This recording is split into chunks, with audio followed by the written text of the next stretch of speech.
where your children are. Right now on the 10 o'clock news. Breaking news, the House just passed a health care bill, but it did not address the expiring Obamacare tax credits. This all but guarantees millions will see soaring monthly premiums. New images released of a person of interest in the Brown University mass shooting, the connection authorities are hoping to make with these photos tonight. And replacing a beloved New York icon, the latest on Timothy Cardinal Dolan's impending resignation and who's expected to replace him. Thanks for joining us. I'm Natasha Verma. And I'm Steve Lacey. Cardinal Dolan had reached the mandatory retirement age for bishops, which is 75. He submitted his letter of resignation to Pope Francis, but the previous pontiff never acted on it before his death in April. That appears to have changed under Pope Leo. And Sharon Crowley is live outside of St. Patrick's Cathedral with more on when Cardinal Dolan might step down. Sharon. Yeah, tonight my source is telling me that Pope Leo is going to accept Cardinal Dolan's resignation that he submitted back in February when Pope Francis was the leader of the Catholic Church. And he's going to name his replacement as well, Bishop Ron Hicks, also from Chicago like Pope Leo. And that's all happening first thing tomorrow morning, 6 a.m. our time, noon Rome time. We'll, of course, have live coverage of that for you. Now, Timothy Cardinal Dolan took over as the Archbishop of New York in 2009. During his 16 years leading New York City's 2 million-plus Roman Catholics, he guided the church through the COVID-19 pandemic and the ongoing clergy sex abuse scandal, recently reaching a settlement with the 1,300 survivors selling expensive properties owned by the diocese. He, of course, though, best known for his gregarious personality. He was part of the conclave that elected Pope Leo, and under church law, as Steve mentioned, Dolan had to turn in his resignation when he turned 75 back in February. Now, Bishop Hicks, taking a look at him, 58 years old, a little younger than Dolan, of course, fluent in Spanish. He served the poor in Latin America, and he's considered to be more progressive than Cardinal Dolan, and he's also considered to be very personable. Pope Leo sees him as the right person to take the Catholic Church into the future. I spoke with two theologians about this choice earlier this evening. Leo, I think, is basically looking for what all popes look for, which is someone who's a good pastor and someone who can do all three of those roles. I think for Bishop Hicks, the fact that he had spent some time in Latin America with the poor is probably very appealing to Pope Leo, who had done the same thing. I think this pick is very much a Pope Leo pick. It's a first major pick of a new pope, is always a big signal, and he selected someone for the major archdiocese, not just the United States, but of the world in many respects. It's New York City, and he selected someone who's very much like himself. And of course, New York Catholics weighing in on this decision for Cardinal Dolan to resign, many of them taking the news kind of hard. I thought he was a pretty good cardinal, but we'll see who comes next. It's kind of sad to see him turn and step down, and it's always beautiful to come here. The religion always comes first, but I do feel like with his personality, those will be big shoes to fill. Definitely well said. It will be big shoes to fill. Again, we are expecting that big announcement first thing tomorrow morning coming out of the Vatican, and we'll, of course, have full coverage of it for you. I'll send it back to you in the studio. Very well. All right, thanks, Sharon. Also developing tonight, authorities saying the search for the person responsible for the mass shooting at Brown University is the most intense investigation going on right now in the nation. And Linda Schmidt is in the newsroom with the very latest developments. Linda. Yeah, first of all, good evening to both of you. And you know, today is day 5 of that manhunt to find the shooter who killed 2 students and injured 9 others Saturday afternoon. Now, police in Providence, Rhode Island, releasing photos of yet someone else they need the public's help identifying so that authorities could try and talk to this person. Now, take a look at these photos right here. Police say this person was in close proximity of the suspect that they believe is the gunman, and they want to be able to talk to this person. In other words, this person could have crossed the path of the shooter on the day of the shooting. The individual is wearing dark pants, a blue jacket, a light-colored hoodie, and is carrying a light tan bag. Now, the police chief, state attorney general, and the FBI holding yet another briefing today. Hundreds of officers from 9 local and federal law enforcement agencies are canvassing the neighborhood that borders the area of Brown University where the mass shooting happened.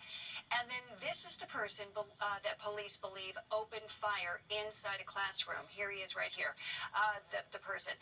The police chief saying at this point the shooter could be anywhere.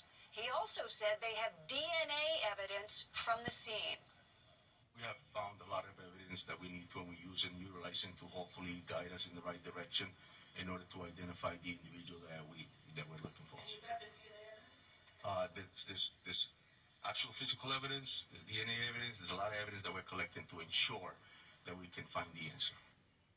Now, at this time, 5 students remain in the hospital in stable condition tonight, and 1 student is in critical but stable condition. Back upstairs to you. All right, Linda, thank you so much. Also developing tonight, Nick Reiner made his first court appearance in Los Angeles today. Okay, of course, he's accused of killing his parents, Rob and Michelle Reiner, in their Brentwood home. While cameras were allowed in the courtroom, they were not allowed to film Reiner, who appeared from behind glass. Instead, he was seen in sketches wearing a blue suicide prevention jacket. He spoke only once, saying, "Yes, Your Honor," when he agreed to waive his right to a speedy arraignment.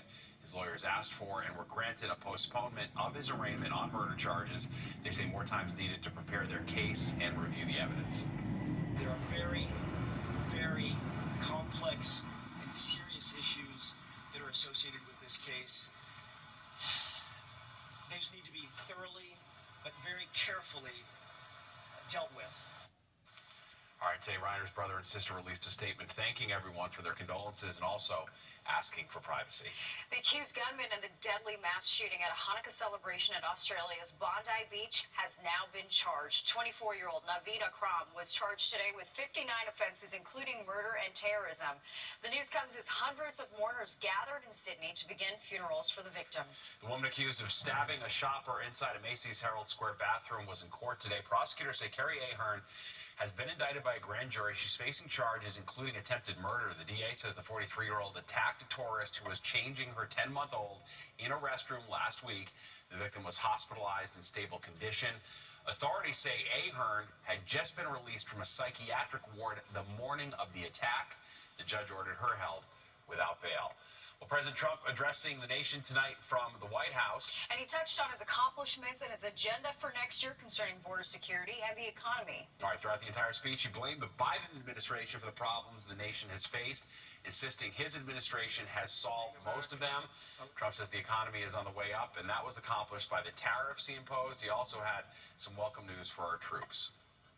Military service members will receive a special, we call Warrior Dividend before Christmas, a Warrior Dividend in honor of our nation's founding in 1776. We are sending every soldier $1,776. Despite Trump's claims, polling shows the majority of Americans are not happy with how he is handling the economy. Well, breaking news in the ongoing healthcare battle, millions now on the brink of seeing skyrocketing monthly premiums. The House just passed a bill, but it does not include Obamacare credits, which are set to expire at the end of the year. Richard Jacobs is here now.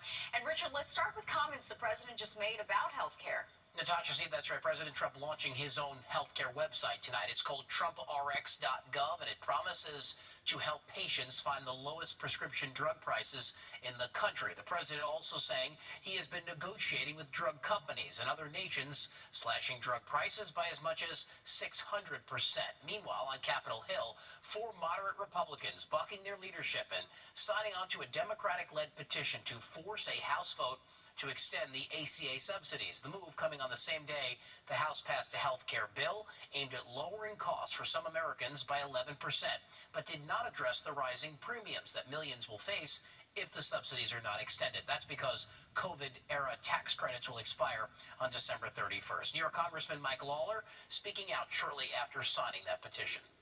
Look, we were really left with no choice. Party leaders focus most of their time and energy on trying to blame problems on the other side rather than trying to solve those problems. And there's been back and forth all week about allowing a vote on a bill to temporarily extend the subsidies while also adding changes to eligibility. But Speaker Mike Johnson ultimately went with the conservative wing of the party that wants to let the credits expire. The Democrats broke America's healthcare system. When they gave us the ACA, the Unaffordable Care Act, 15 years ago, they promised that premiums would come down, that access would increase, and quality of healthcare would increase. None of that happened.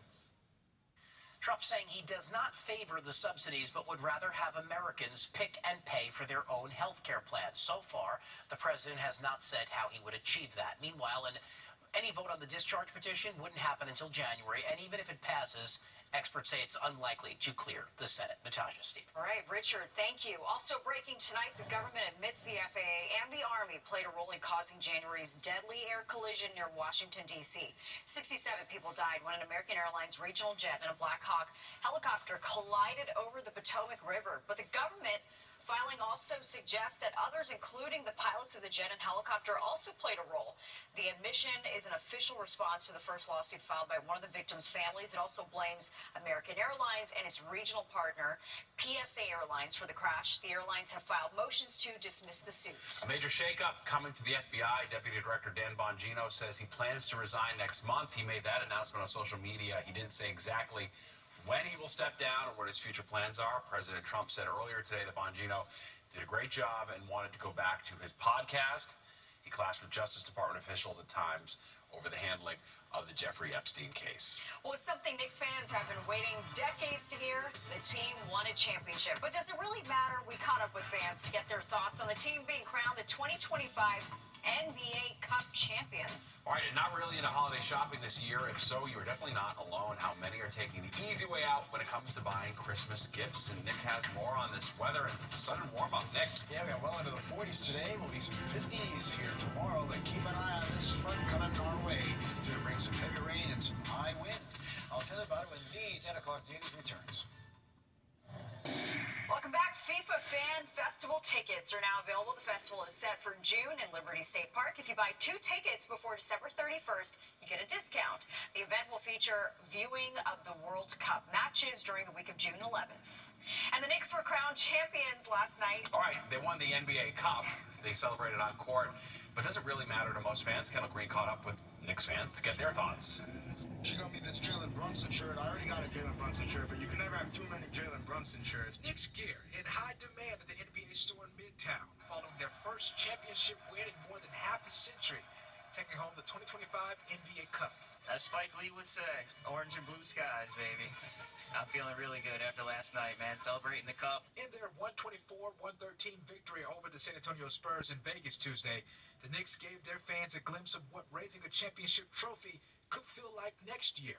The Spurs have been one of the toughest teams they faced all year, getting the best of the Knicks for the first 3 quarters. For me, this was more of a litmus test for the Knicks to see how they would handle a team like this. And this Knicks team that has ripped off 6 straight wins now are hot. To me, they're the best team in the Eastern Conference. Jalen Brunson earned the NBA Cup's MVP award. I'm very excited. It's a goal of ours that we get to check off, and it's an important stepping stone for us. For first-year head coach Mike Brown, with the franchise's championship or bust mentality, he's showing promise, winning with an unlikely cast closing out the 4th quarter. How that bench stepped up last night, once you see that, you can have trust in them that they can do it when they need to do, whether in the playoffs, whether in a regular season game. The win earned Brown and each player a $530,000 bonus check. They're certainly cash. While the Knicks have reportedly elected not to raise a banner at MSG celebrating the mid-season title. I'll hang the banner myself in my bedroom or something. Mike Brown's system is definitely working when you look at the fact that the Knicks are sporting the number 2 offense in the NBA. And while last night's win was a milestone for the Knicks, it wasn't the milestone since the last 2 winners of the NBA Cup were eliminated in the playoffs. But fans say that's not stopping them from racking up on merch because this engine is just revving up towards the playoffs in mid-April. In Midtown, Kendall Green, Fox 5 News. There you go. Yep, let's hope it's a good omen. Well, cutting corners this holiday season. All right, how a new poll is saying Americans are taking the easy way out when it comes to buying Christmas gifts.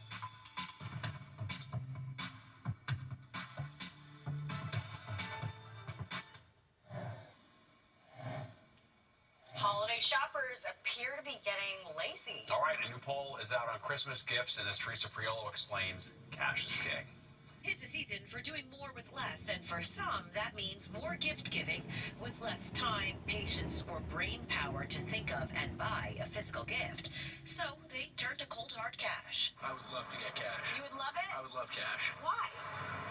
Because I don't know what I want before the holidays, but if I have the cash, I can figure it out on my own. That's right, it's 2025, which means it's no longer necessary to spend hours at the mall, pacing in and out of every store, or browsing till your eyes are bloodshot. Now, a trip to the ATM, a gift card turnstile, or even a quick tap of a digital currency is perfectly acceptable. Elaine Swan is the author of Elaine Swan's book of modern etiquette. It is absolutely acceptable to give money as a gift for the holidays. The etiquette factor is to not demand or ask for money as a gift. The knock against cash and cards has always been how impersonal they may seem. Elaine believes that's an outdated approach. Gift cards now can be so personalized. A new AARP NORC poll found 6 in 10 Americans think cash and gift cards are, quote, very acceptable. A sentiment echoed in Midtown. I think gift cards are better. It gives more direction on where the money should go. If you pick a venue, then it's personal enough, but they can still spend it on what they want. Do you ever feel bad about giving these as gifts, that they might be seen as impersonal? Oh, no, not at all. In fact, I think they allow the recipient to buy something very personal that matches exactly what they're looking for, and I feel like that's a great advantage of giving that. It's better than getting that than like a candle. Because I've gotten like 100 candles. Well, for me, it doesn't matter. It's the thought that counts. The question is, now that you figured this out, what are you going to do with all the precious time you've just bought back? In Midtown, Teresa Priolo, Fox 5 News. I don't know. I don't find it lazy. I love it. No, Some I know. people love to get cash. My mom's about to get cash, right? I'll get cracking on the holiday shopping ASAP. And then they can buy whatever they want. I know. And you're thoughtful because you gave them cash. I know. There's no hiding behind cash. This is what I spent. Here it is. Great. We're all in agreement. What about you, Nick? Cash is king. There you go. Right. Makes life easy. Exactly. So, if you could do that for sure. Well, things were easier today because it wasn't so cold. We did a lot of wind. We made it into the 40s. Look at these highs. Even 51 at Belmar, 47 in the city, mid-40s Hudson Valley, down towards Trenton and out across Long Island into southern New England. And we're still in the 30s to 40s. You go 39 Islip to Bridgeport, but now notice there are 20s appearing. Poughkeepsie into Sussex, so we'll see some lower 20s in those colder suburbs tonight. Few clouds are around. That's really about it. We'll call for patchy cloud cover to stick around for tonight. Wide view, though, is going to show this system is our next problem. As it comes our way, it'll arrive here in about 24 hours' time. So take a look at the Futurecast. We'll start out with sunshine tomorrow, giving us some clouds tomorrow afternoon. The rain comes in, again, close to the 11 o'clock to midnight hour, and this is Friday morning's commute. It is going to be nasty. Heavy rainfall, potentially strong wind as that moves away, and eventually we go from the mid-50s during the day back down into the 30s by evening. And look at the wind gusts here. This is tomorrow night into Friday morning, gusting 50, 60 miles per hour. Those are damaging wind gusts, and the result there is that we do have a wind advisory that is covering the entire area. That's going to last from midnight tomorrow night all through Friday, again, because of those wind gusts getting up near 60 miles per hour. Steve and Natasha. All right, thanks, Nick. Well, changes are coming to a train near you. Yeah, the updates the MTA is making as we get set to ring in 2026.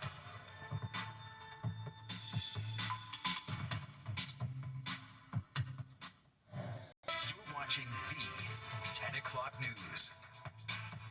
From fare increases to the end of the road for the Metro card. The MTA has big changes in the new year. Fox 8's Arthur Chien is breaking them all down so you stay on track. There is a lot for our wallets to get ready for with the new year, and it impacts everyone who uses the MTA. Not only do fares go up for subway and bus riders, as well as those who use Metro North and LIRR, there are other big changes too. So let's begin with the subways and buses. The fare goes up to $3. MetroCard sales end, replaced by Omni.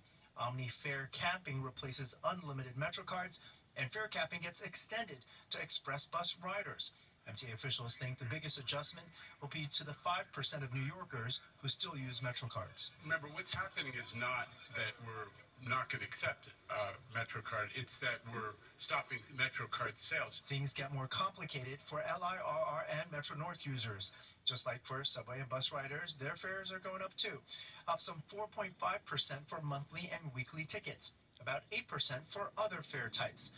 New unlimited day passes replaces round-trip tickets. All-day passes and one-way tickets expire at 4 a.m. the next morning.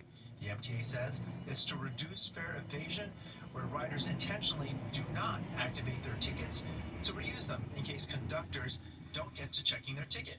Officials say some riders have been exploiting the system, making everybody else pay for them. We found there was a lot of unintentional fare evasion and even some opportunistic fare evasion, and we're adjusting to that. So everybody has confidence this is a fair system where everybody's paying their fair share.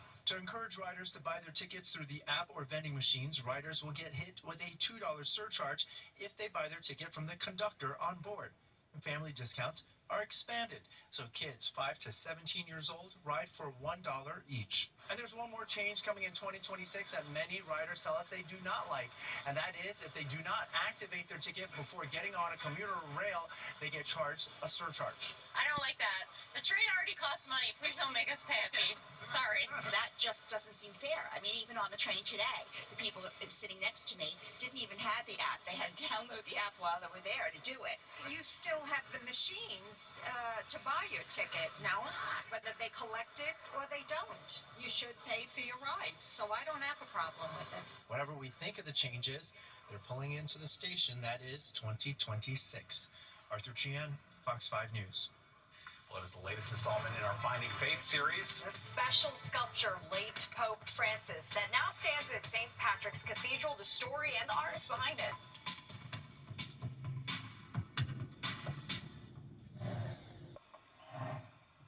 Well, holidays are upon us, and that means Sharon Crowley is highlighting stories of faith across our area. And did you know Pope Francis was just one of 5 popes to ever visit New York City? And honoring that visit is a sculpture of Francis that sits at one of the entrances to St. Patrick's Cathedral. Fox 8 Sharon Crowley caught up with the artist.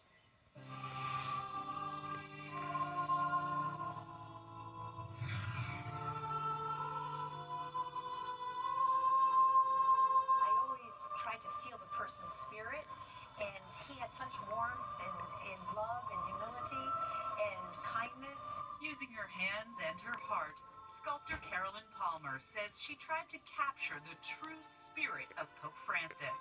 She created this bronze sculpture of his likeness. The bust sits high on a pedestal in the East 51st Street entrance of St. Patrick's Cathedral. I just felt who he was, so when I'm working on it, I just work until I see through his eyes first. I look through the eyes and feel the soul of what he's saying, you know, to the people. And, you know, he was, as they say, the people's pope, so he was very relatable. The Archdiocese of New York commissioned Carolyn to create a sculpture of Pope Francis and 3 other bronze busts of late popes who have personally visited this cathedral. People love them. They're vividly depicted. You can just sort of see a sparkle as you look at Carolyn's sculptures. Working in her studios in New Jersey and upstate New York, Carolyn says she studies every detail of the human face, each angle bringing her sculptures to life. It can take years to finish a project. As you can see, he's looking down and he's got a little bit of a smile on him. I wanted to show that smile. Her creations capturing history for everyone who visits St. Patrick's Cathedral to admire. Sharon Crowley, Fox 5 News.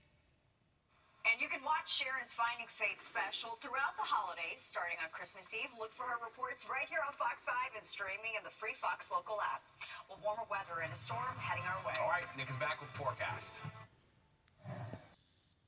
It's the year-end sales event with the Ford crew. It's a great time to buy, great time for traditions. It's like loading up a Ford SUV and going to Grandma's house. Endless looks in a Bill Wild Bronco. Or making the big delivery with Ford F-Series. Does it come in red? Making customers happy. That's my favorite tradition. Like my sweater. Right now, competitive owners can lease a Ford Bronco for $259 a month for 24 months. Only at your local Ford stores. All right, let's get one last check of the forecast with Nick. Mild tonight, finally, Nick. Yes, big recovery in temperatures, that's for sure. We do have some clouds out there now, but still a nice evening. And look at this, made it to 47 for the high today. Finally, a day above average, 30 the low this morning. We'll be in the lower 30s again tomorrow, but an improvement for sure. 62 and 1, marking the records right now in New York with those clouds, 44. It's a light westerly wind, humidity still pretty dry. Double R, pressure rising rapidly. That's a good sign. It's way up there, 30.17. That'll give us nice weather to tomorrow, but then changes come tomorrow night into Friday. Got a wide range of temperatures tonight. 44 in the city, but 25 in Sussex, 29 Poughkeepsie, back to 41 when you got out to the east end. And temperatures pretty much everywhere you go here are 10 to 15 degrees above where we were just 24 hours ago. Well, the winds westerly 5 to 10, or it's calm. They'll stay that way tonight, become again southwesterly tomorrow. Look at the highs, mid-40s all the way up to Poughkeepsie as well. White Plains, out to the Hamptons, 51 as you got towards Belmar. And heading into the northeast, everybody got into the 40s today. Providence back to Rochester. State College even at 50. Heading down towards Richmond, Virginia at over 60. And back towards the Ohio Valley, where they were only in the 20s yesterday. Well, they're in the 40s to 50s for today. We're going to see 50s here, low 50s tomorrow, and maybe close to record-breaking temperatures on Friday. All right, some clouds are out there now. We'll call for just patchy clouds to stay as the night goes along, but we're keeping an eye on this system in the middle part of the country. As it moves through, it's producing rain, and ahead of it, it'll turn quite mild again tomorrow into Friday. But that front, when it gets here, starting about 24 hours time, or at least in advance of it, we're going to get some pretty hefty rain here and some pretty strong wind as well. Overnight, stays in the lower 20s, colder suburbs, about 30 along the coast. We'll stop at about 32, 33 in the city. Up we go tomorrow. It's upper 40s to the lower 50s across the area. More sun in the morning, a little more clouds in the afternoon. As we get into tomorrow night, into Friday morning, look at the rain and look at the temperatures out the door Friday morning. Mid-50s, 56 there at Newark. And then a line of heavy rain comes through as we get on into the early afternoon, and by the time we get to late in the day, look where we go, right back into the 20s and lower 30s, so the cold air will be returning. Here's the wind problem again. Strong wind, this is Friday morning, 40, gusting 50, gusting 60 miles per hour. That will continue on into Friday night, and that's posted that wind advisory across the entire area. Well, this is for late Tuesday to Tuesday night. Little snow showers may come in. I don't know if it'll be enough to make it a white Christmas, but we're going to keep an eye on it for sure. 32 tonight in town, low 20s in the suburbs. And as we head on into tomorrow, look for Sunday giving us some clouds later in the day with rain late at night, 52. Morning rain, windy on Friday, a little sun in the afternoon, 56. Then it's colder. Saturday, breezy about 40. Winter arriving 12:03 Sunday morning. Cold Monday and Tuesday, and dry into Christmas Eve. Yeah, wow. Yeah, Wednesday is Christmas, I think, right? All right, nice. All right, thanks, Nick. Well, more than 300 people dressed in Santa costumes, and they hit the slopes at Sunday River Resort in Maine. They took part in the resort's annual Santa Sunday fundraiser. The event's now in its 25th year. Hundreds of participants out of last, as you can see here, in their Santa suits, and according to the resort, they raised $10,000 for local nonprofit organizations. All right. Fun stuff. They did a great job shredding. And don't go anywhere. Good Night New York was next. You don't want to miss it. Okay, that does it for us tonight. If you missed any part of the 10 o'clock news, you can always catch an encore on our free streaming app, Fox Local. Or you can stream our newscasts anytime. Have a great night.